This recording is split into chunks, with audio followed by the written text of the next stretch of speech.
नमस्कार दोस्तों, कैसे हो? उम्मीद करते हैं समझे। तो मेरा नाम निशांत है और आज हम लोग क्लास 10th का संस्कृत का चैप्टर नंबर 9 पाठ का सब्जेक्टिव क्वेश्चन आंसर करने वाले हैं। ठीक है, कक्षा 10 का अध्याय है जिसका नाम है मंगलम पाठ। उसी का सब्जेक्टिव क्वेश्चन आंसर करने वाले हैं। तो चलिए स्टार्ट करते हैं बिना देरी के। तो पहला क्वेश्चन बोल रहा है कि मंगलम पाठ का मुख्य संदेश क्या था। मंगलम पाठ का मुख्य संदेश क्या था?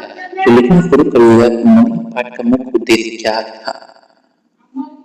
चलिए चलिए हाँ, तो उत्तर में है कि मंगलम पाठ का मुख्य संदेश यह है कि संसार के सभी प्राणियों का कल्याण हो, सब सुखी रहे और सभी के जीवन में शांति एवं समृद्धि बनी रहे। यह पाठ मानवता सद्भाव को, विश्व कल्याण की भावना को प्रकट करता है। ठीक है, मंगलम पाठ का क्या उद्देश्य? तो मंगलम पाठ का उद्देश्य कि संसार में जितने भी प्राणी हो यानी जीव जंतु हो, सबका कल्याण हो, सब सुखी रहे, सबका जीवन शांति समृद्धि बनी रहे। और यह पाठ मानवता यानी मानव की भावना को, सद्भाव और जीवन कल्याण को भी भावना को प्रकट करता है। ठीक है, चलिए इसमें कुल 15 क्वेश्चन है, तो हम 15 क्वेश्चन को देखेंगे। इसमें कुल 15 क्वेश्चन है और हम 15 क्वेश्चन को भी देखेंगे। ठीक है, चलिए आगे चलते हैं। आगे है दूसरा नंबर क्वेश्चन कि सर्वे भवन्तु सुखिन का अर्थ लिखिए। क्या बोल रहा है कि सर्वे भवन्तु सुखिन का अर्थ लिखिए। तो सर्वे भवन्तु सुखिन का अर्थ यह है कि सभी लोग सुखी। सर्वे सुखिन का मतलब होता है सुख, सभी लोग क्या सुखी हो। सर्वे का मतलब है सभी, भवन्तु का मतलब लोग, तो सभी लोग क्या सुखी हो, इसका अर्थ यही है। और यह पंक्ति समाज में प्रेम, भाईचारा और सबके कल्याण की भावना को व्यक्त करती है। ठीक है, चलिए आगे चलते हैं। आगे हम लोग चलते हैं 3 नंबर क्वेश्चन में कि पाठ में किस प्रकार की मंगल की कामना की गई। तो ये जो पाठ है मंगलम पाठ है, इसमें किस प्रकार के मंगल का भावना किया गया है। तो लिखेंगे कि पाठ में सभी प्राणी के सुख स्वस्थ यानी कि हेल्दी, कल्याण सबका कल्याण और शांति की कामना की गई है। इसमें विश्व के प्रत्येक व्यक्ति के लिए मंगलमय जीवन की प्रार्थना की गई है। ठीक, चलिए चौथा नंबर क्वेश्चन चलते हैं। सर्वे सन्तु निरामया का भावार्थ लिखिए। सर्वे का मतलब होता है क्या? सभी। निरामया होता है कि जो निराम्या का मतलब क्या होता है? निरामया का मतलब होता है कि जो स्वस्थ हो, रोगी नहीं हो, उसी को निरामया बोलते हैं। ठीक है, असंतु का मतलब होता है लोग। ठीक है, तो सभी लोग क्या हो, सभी लोग, इसका अर्थ होता है कि सभी लोग रोग मुक्त और स्वस्थ रहें, किसी को भी शारीरिक या मानसिक कष्ट ना हो। ठीक है, चलिए आगे चलते हैं। 5 नंबर क्वेश्चन में बोल रहा है कि माँ कसिद दुख भागवती का अर्थ क्या है।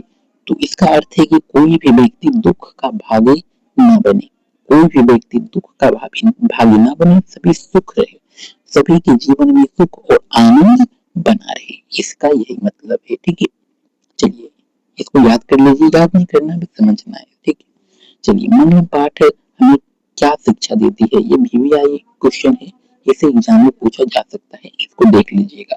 मंगलम पाठ हमें क्या शिक्षा देती है, तो लिखिएगा कि यह पाठ हमें परोपकार, मानवता, प्रेम, सहानुभूति और विश्व बंधुत्व की शिक्षा देता है।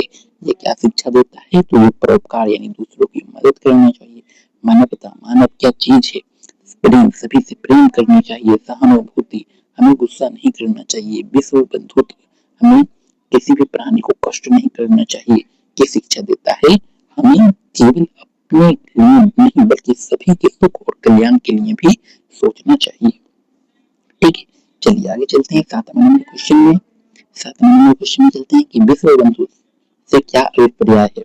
विश्व बंधुत्व से क्या अभिप्राय है? तो विश्व बंधुत्व का अर्थ है कि संपूर्ण विश्व को एक परिवार मानना, यानी सभी विश्व में जितने भी जीव है सबको एक परिवार मानना।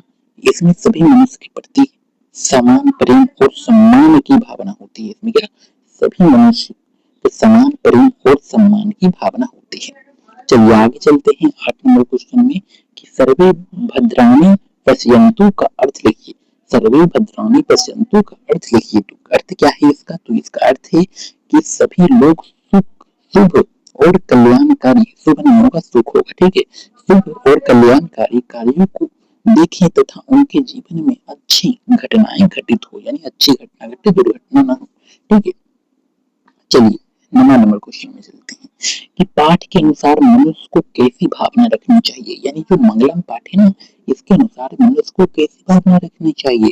तो क्या बोल रहा है कि मनुष्य को सभी के प्रति प्रेम, दया, सहानुभूति और कल्याण की भावना रखनी चाहिए। उससे किसी के व्यक्ति के प्रति दोष नहीं रखना चाहिए। ठीक है, चलिए आगे चलते हैं। आगे 10वां नंबर क्वेश्चन में है कि मंगलम पाठ के नैतिक महत्व क्या है। यानी मंगलम पाठ का जो महत्व है वो क्या है। तो यह पाठ मानव जीवन के नैतिक मूल्यों की स्थापना करता है। यह पाठ क्या करता है, तो मानव जीवन के बारे में बताता है। यह हमें दूसरों के सुख दुख के समझने और समाज में भेदभाव बनाए तो सद्भाव बनाए रखने की प्रेरणा देता है। ठीक है, चलिए 11वां नंबर क्वेश्चन में चलते हैं। 11वां नंबर क्वेश्चन में क्या बोल रहे हैं कि संस्कृत साहित्य में मंगलाचरण का क्या मतलब है। तो संस्कृत साहित्य में किसी भी कार्य के आरंभ में मंगलाचरण किया जाता है ताकि कार्य सफलतापूर्वक संपन्न हो और सभी प्रकार की बाधाएं दूर हो। ठीक है, चलिए 12वां नंबर क्वेश्चन में चलते हैं कि मंगलम पाठ की किस भावना को प्रधानता है। तो इस पाठ में विश्व कल्याण यानी विश्व का कल्याण सोचना चाहिए, मानव के प्रति प्रेम और शांति की भावना की प्रधानता है। इसमें संपूर्ण मानव समाज के सुख की कामना की गई है। ठीक है, चलिए अगला क्वेश्चन में चलते हैं 13 नंबर क्वेश्चन में कि लोक कल्याण यानी लोगों का कल्याण का क्या अर्थ है। तो लोक कल्याण का अर्थ यह है कि समाज में विश्व के सभी लोग के हित और भलाई, यही इस पाठ का प्रमुख उद्देश्य है। ठीक है, चलिए 14 नंबर क्वेश्चन में चलते हैं कि मंगलम पाठ आज के समाज के लिए चलिए 14 नंबर क्वेश्चन में क्या बोल रहा था कि मंगलम पाठ आज के समाज के लिए क्यों महत्वपूर्ण है। ये जो मंगलम पाठ है ना, वो आज के समाज के लिए, वर्तमान के समाज के लिए क्या महत्वपूर्ण है, क्यों महत्वपूर्ण है।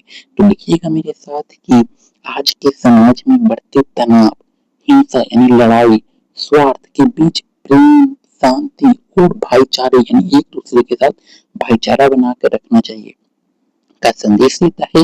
इसलिए इसका महत्व और भी बढ़ जाता है। ठीक है, चलिए 15 नंबर क्वेश्चन में चलते हैं कि पाठ के सारांश को लिखिए। यानी जो मंगलम पाठ है ना, उसके सारांश को लिखिए। तो मंगलम पाठ में समस्त प्राणी यानी सभी प्राणियों के सुख, स्वास्थ्य, शांति और कल्याण की कामना की गई है। यह पाठ मानवता, विश्व बंधुत्व और परोपकार यानी एक दूसरे का मदद करनी चाहिए की भावना को विकसित करता है तथा सभी के लिए मंगलमय जीवन की प्रार्थना करता है। यही मंगलम पाठ का सारांश है। ठीक है, चलिए तो ये रहा कुल 15 क्वेश्चन, और आशा करते हैं आपको 15 क्वेश्चन में 15 क्वेश्चन समझ में आया होगा। और ये 15 क्वेश्चन का जो नोट्स है वो मैं यूट्यूब का पोस्ट में दिया हुआ हूँ, वो आप जाके पढ़ लीजिए वहां से और कॉपी में नोट कर लीजिए। ठीक है, तो चलिए उम्मीद करते हैं वीडियो अच्छा लगा हो। मिलते हैं नेक्स्ट वीडियो में, तब तक के लिए बाय बाय।